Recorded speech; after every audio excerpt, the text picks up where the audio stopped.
Hey there, I'm Lee Ullman here with some big news from the National Young Farmers Coalition. We're partnering with Heritage Radio Network on a special season of The Farm Report. It's all about what's happening with the Farm Bill and how it impacts farmers and eaters. I am growing diversified vegetables on land that's been in our family for 150 years. And so with the pandemic, gentrification, property values going up, we had to sell the land and we lost it. Join us as we uncover the untold stories behind this massive piece of legislation that shapes how we grow our food, what we eat, and so much more. The problems we have had, those are things that come from earlier Farm Bill and USDA policy, right? Like Earl Butz, get big or get out. You know, it's my responsibility to know not only what I'm eating, but then like how that all came to be. And realize like, wow, like this piece of legislation, all this money, like it's technically something that I support as a taxpayer. While Congress debates the next Farm Bill, this is not just an invitation to listen. It's a call to action. Be part of the conversation. Subscribe to the Farm Report on Heritage Radio Network, wherever you listen to podcasts. This episode is brought to you by PASA Sustainable Agriculture. Register to attend PASA's 31st annual conference by January 28th at pasafarming.org/conference.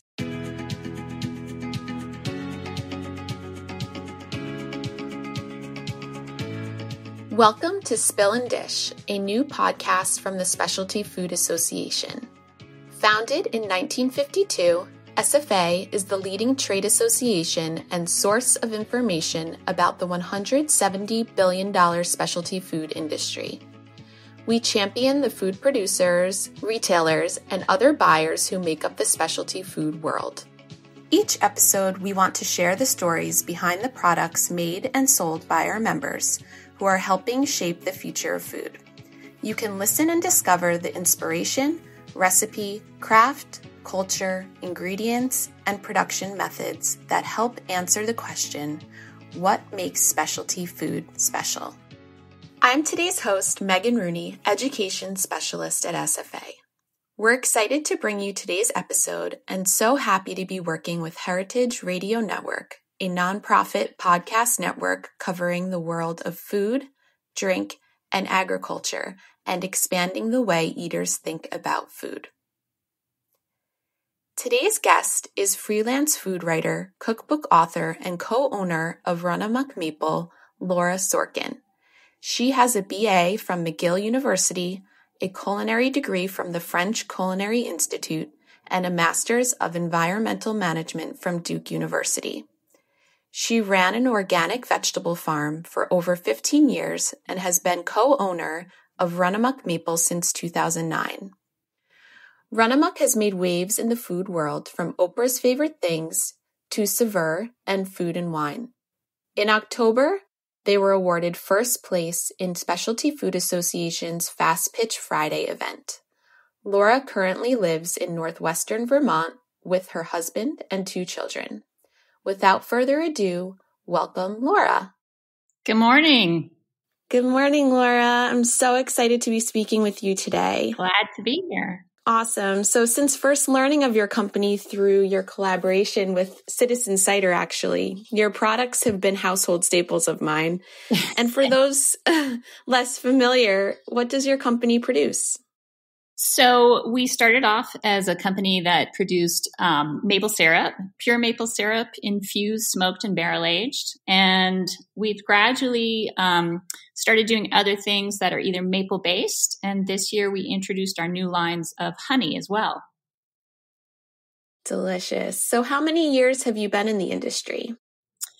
We started sugaring in 2009. I had started out as an organic farmer, but it turns out that our property is much more suited to sugaring than to agriculture. So in 2009, we started with about 27,000 taps on our property. But my husband is sort of the type to go big. So we're now up to about 86,000 taps on our property, and we just acquired a parcel down in Bolton, and there's about 45,000 taps down there. So for the first several years, we sold to the bulk market. We produced maple syrup, and we would sell to another packer that would that would bottle it up, et cetera. But around 2016, we decided to start our own retail line. And since there's a lot of maple syrup locally, we thought we might try something that was a little bit different, that sort of set us apart. And we also noticed that there wasn't a tremendous amount of branding being done with maple syrup. A lot of it was in the plastic jugs or the same little glass bottles that you see with the silly handle that no one can figure out what their purpose is. So we came up with a different bottle and a different way of packaging it, introduced it in 2016, and we sort of have taken off since then.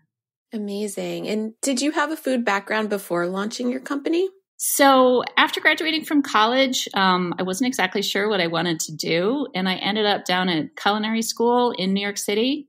And I absolutely loved it. And I figured I had found my calling. So I went and worked at a couple of restaurants in New York City.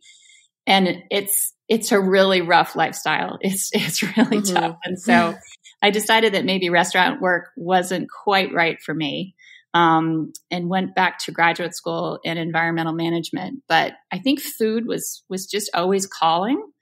And so found myself in Vermont running an organic vegetable farm. And when we started into the maple syrup, a lot of our stuff is very unique and different, the infused maple syrups in particular. And people would try them and they were blown away by them, but they're like, okay, you've got a lime leaf infused maple syrup. What do I do with this other than pancakes? And so that's my job at the company, which is coming up with ways of using all of these unique flavors. And really from the start, we were all about getting consumers to use maple syrup other than pancakes to begin with. I mean, it's a wonderful, wonderful sweetener. It's very complex. It's fantastic in cocktails. It's great for savory things. So that's a lot of what I do, is just educating the public about the many ways you can use it other than pancakes and waffles. Yeah, I use syrup regularly when baking, and I feel like that's become really popular. It's awesome. Yep. Really cool. So how did you get involved in specialty foods in particular? I know you mentioned that you have lots of different flavors of syrups, and what made you decide to do that type of syrup instead of just, your general maple? I think because we saw so much potential in it. Back when we were trying the different infusions, we did some very traditional ones like cinnamon vanilla, and those are fantastic. And to this day, those are still some of our best sellers. But then we tried other things that hadn't really been done before, like cardamom and like I said, the lime leaf and hibiscus. And we found that maple syrup is just really complementary to a lot of different flavors. And they can sort of take on the flavor and become a completely different thing. Like the hibiscus infused is probably our product that tastes the least amount like maple syrup. But the combination of just those two ingredients, it's something phenomenal. It tastes a lot like a really fresh grenadine or sort of a lighter pomegranate syrup. So it's perfect for cocktails. It's amazing over cheese. It's just got all these great uses. It's very tangy. It's got like a raspberry flavor to it. And so, we thought, well, if these are interesting, let's just keep going. So that's what we're all about, is just innovating and trying different ingredients and seeing where it takes us. And I have to tell you, we've also run across some truly awful combinations. Don't ever put wasabi in maple syrup. It's awful. Other things were sort of surprising, like I sort of thought saffron would be a nice complementary flavor. Nope, really, really bad. Don't do that either. So it's a lot of experimentation. Yeah, I was going to actually ask about some of those combinations that weren't as delicious. There's also other combinations that we've tried that the flavor is wonderful, but we wouldn't necessarily know of a place to put it. Something like black peppercorn, maybe like a bay leaf black peppercorn combination in maple syrup. It's actually delicious and unique, but we couldn't really find enough applications for it. I mean, it would be good possibly in a savory sort of thing, but we have other products that are better for that. So, even though things turn out well, they don't always make the cut. Mm-hmm. That makes sense. And it's clear that you love food. Where did your love of food come from? Did your parents encourage you to try new foods when you were young? Did you travel? Where did this love come from? We did travel quite a bit. I was very fortunate in that department. My mom actually had a company. She was an agent for a lot of African safari groups. And so we spent a lot of time in Africa. Wow. My undergraduate was actually Chinese language and history. So I spent a bit of time in Asia as well. And I think, my parents were just always really encouraging of us trying different things. Although I will say, I think I was your typical picky eater when I was a young kid, like no vegetables, nothing too, nothing too spicy, nothing too crazy. I don't think it was until I was more like a late teenager and early 20s that I really sort of embraced all kinds of different foods. Yeah, likewise. I'm exactly the same. So there's hope for my kids. Yes. How do your children feel about your syrups? Are they big fans as well? It's so funny. I think a kid, they grow up in their own environment. That's what they know. And, they don't see it as anything particularly odd or extraordinary. One of the things that I do around the farm is inoculate logs for growing shiitake mushrooms, which is fairly unusual. I've been doing it for 20 years. And my son has picked up my love of growing things. And so he'll often do it with me. And he was applying to colleges this past year and looking for essay topics. And I was like, well, why don't you write about, growing shiitakes and stuff? Like trust me, nobody else is going to write about that. And he's like, oh, that's boring. No one wants to hear about that. No, that'll definitely set you apart. Yeah. And I think, a kid, they just know their own world and everything else seems exotic, but the world that they're living in. So maybe one day they will find growing up on a farm that produces maple syrup to be unusual and extraordinary. But at the moment, it's pretty ho-hum for them, honestly. Seems like the dream to me. What were the obstacles you faced in bringing your product and brand to market? I think a lot of it was the educating the consumer part of it. That, again, if we were doing tastings and people actually got to taste the product, they were really blown away by it. But if you are looking at something on the web and you see Macroot lime leaf infused maple, you might not take a chance on that. It's an expensive product. Maple syrup is expensive. And so you're not just going to throw away, I think at the time it was about $16, $17 on something that you weren't sure about. And so at first, as I said, our bestseller has always been the cinnamon vanilla. These are tried and true. They're very popular. Our bourbon barrel aged is the most popular of the barrel aged ones. These are things that people had an easy time envisioning being something that really appealed to them. So when we first started out, we tried to do as many tastings as we possibly could. And we would do local farmers markets and festivals and that kind of thing. And the more we could get people tasting, the better, because they really discover the other things like cardamom and ginger. And so I would say one of the biggest challenges was getting the public to sort of see maple syrup the way we did, which was just is having a tremendous amount of potential for a lot of different cooking. Mm-hmm.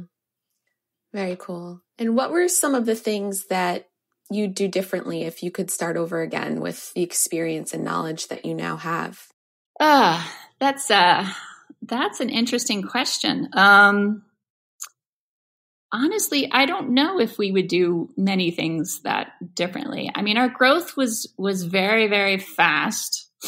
And, I think we grew so fast that sometimes we had a hard time sort of getting our feet underneath ourselves, if you know what I mean. Mm-hmm. And so things internally could get a little bit sloppy. But if you're on this treadmill, it's very hard to stop and get off.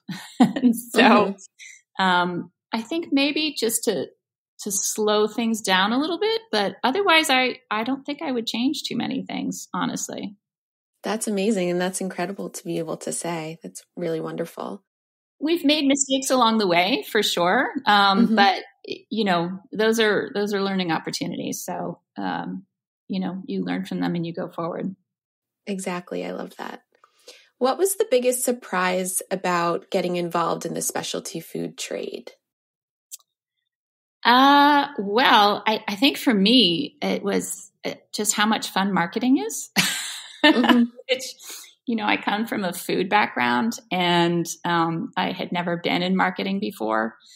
Obviously, it's sort of always on the periphery of things, growing up with magazines like Gourmet and Bon Appetit, the presentation of food and making it beautiful and sumptuous and attractive, a recipe you want to make, something you want to buy.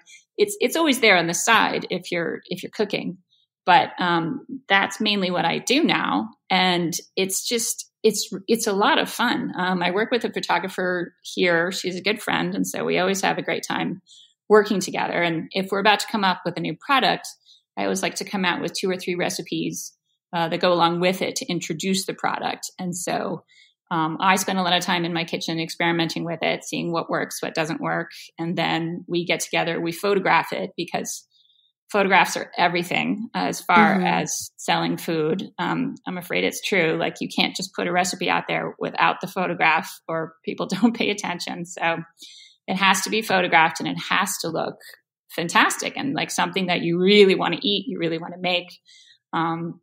And that whole aspect of it is really fun, I have to say. So that was a bit of a surprise to me in growing this company. Yeah, and your photography and also your packaging are just really, really aesthetically beautiful. Thank you. So the packaging is entirely to my husband. He is all about design. So the original bottle and the design, we work with an illustrator who's just phenomenal, who has done all of our illustrations for the bottles. And it makes a difference for sure. So when you were mentioning about the recipes that you come up with and how you recommend a couple of recipes every time you come out with a different type of syrup, can you give some examples of some interesting recipes that you've come up with? Sure. So for something like the Macroot lime leaf, it's very floral, and it's a very light kind of sweetness, and obviously Thai lime leaf, it's used quite a bit in Thai cooking. So one of the first things I might do is go to a lot of cookbooks on Thai food and sort of see a lot of Thai food uses palm sugar in a recipe. And Thai food has that wonderful triad of like sour, sweet, and salty for a lot of their dishes. And so I might try a few dishes where I substitute our lime leaf maple for the palm sugar. And it almost always works out wonderfully. But then there's other things where if you're thinking floral, like what complements floral? And so I did a grilled pineapple that you just put in with coconut ice cream on top of it, and pour the Macroot lime leaf on top of that.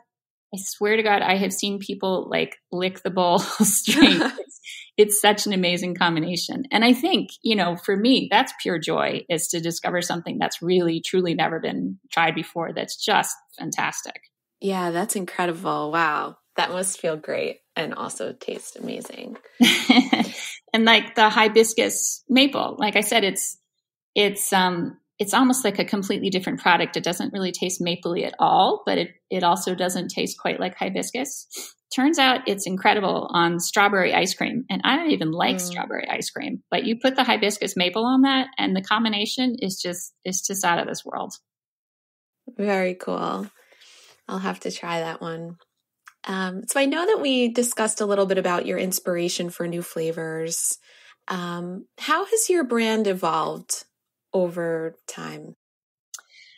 So we're moving beyond maple into honey, and we're trying to think of our next step as to what we would like to move beyond that.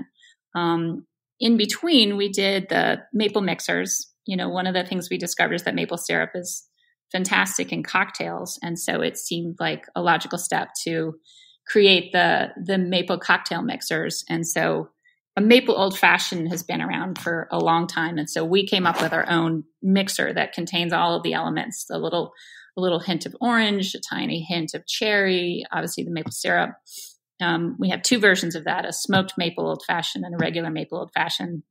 And that's proved really popular. And then other types of cocktails, like a Moscow Mule, we tried that with maple. So we've got a ginger maple Moscow Mule, also really good.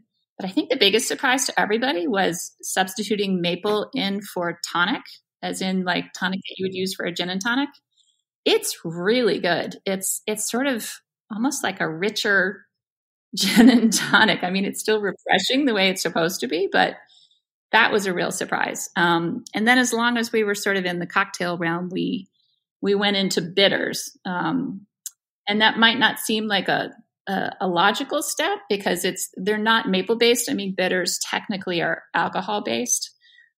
They just have a little bit of maple syrup in them. They are indeed very bitter. They're not super sweet. But we also happen to be very knowledgeable about infusing. So it seemed like a good fit for our company as well. And so we've created an orange bitters, floral bitters, and an aromatic bitters. And they turned out really nicely, really, really nicely. So when we thought about honey, it also just seemed right for a company that we would do some infused honeys. And they've turned out to be great. But we're learning as we go with the honey. You know, we have a background in maple syrup. I can write informatively about maple syrup. Honey is entirely new to me. I still am a real novice when it comes to honey. And we are not keeping the bees on our property. We're buying honey from family apiaries around the country. So this has been just fascinating to learn about bees and the ecology around bees. But in a funny way, it's very similar to maple syrup in that they're both wild crafted forms of natural sugar that are, you know, one is produced by an insect, one is produced by a tree, but there's still a lot that goes into it as far as weather and ecology. But honey is a whole new road to go down, and I'm really excited to learn about it. Awesome. And then I was just curious, what do you want people to know about your brand that they might not already know? Well, certainly quality, that we spend a lot of time to get things just right. I think for just our cinnamon vanilla, we tried 5 different types of cinnamon and 3 different types of vanilla. And then, of course, a million different combinations of those two, infusing times, portions, ratios. We were very particular about getting the balance of things just right. So I guess I would love the public to know just how much work goes into the research for each product. Beautiful. We're almost out of time, but before you go, we'd like for you to participate in our final segment, Take 5. 5 questions for our guest. So first, let's pause for a break.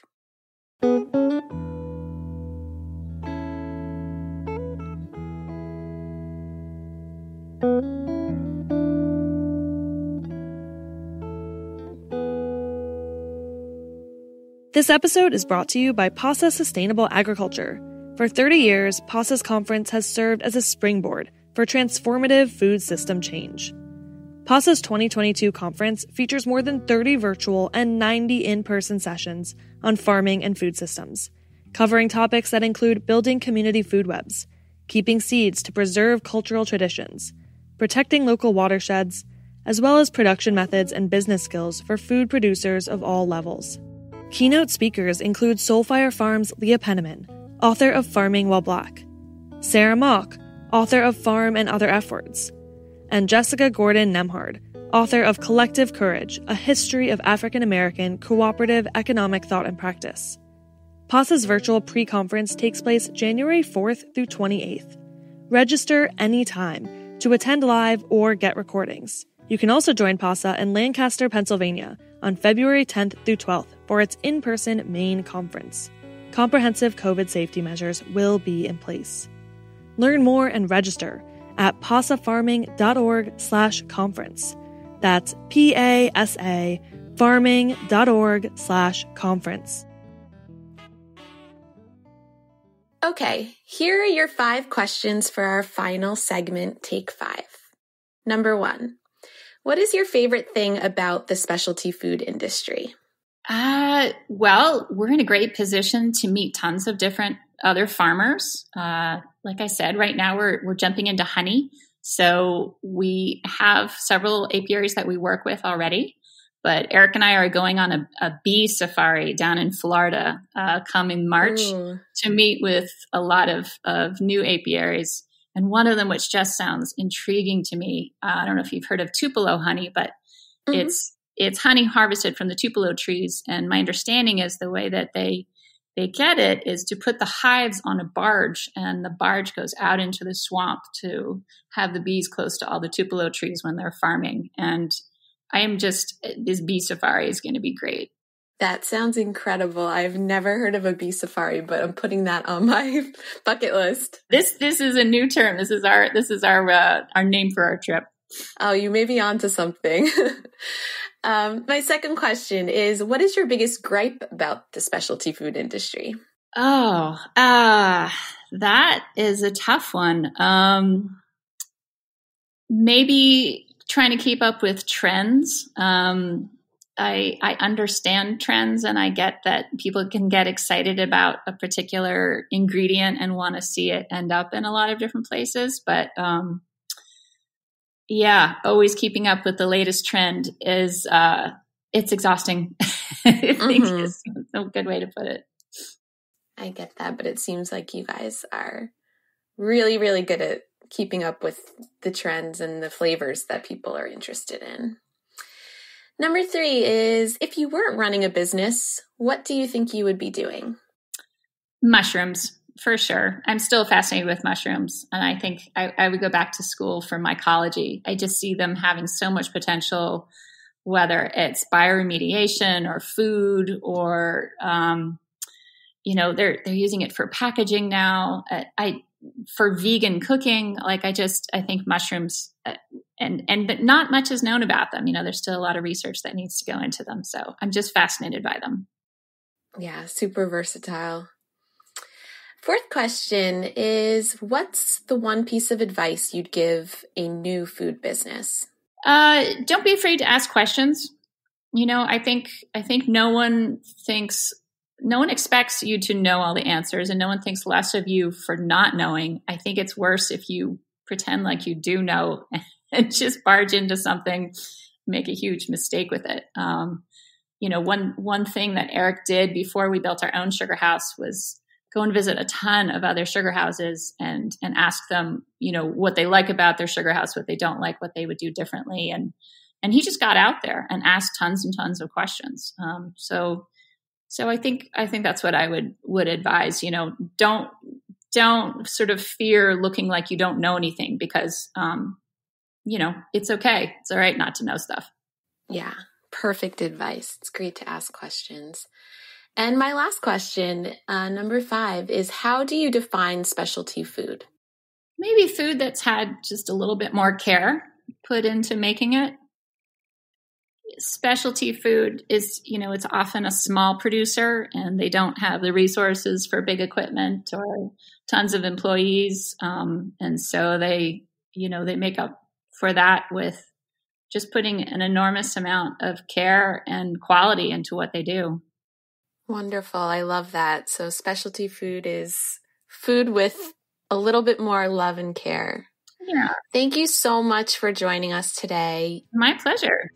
You can find out more about this show at specialtyfood.com and heritageradionetwork.org. And remember to follow wherever you get your podcasts. Come back often and get to know the people who are shaping the future of food.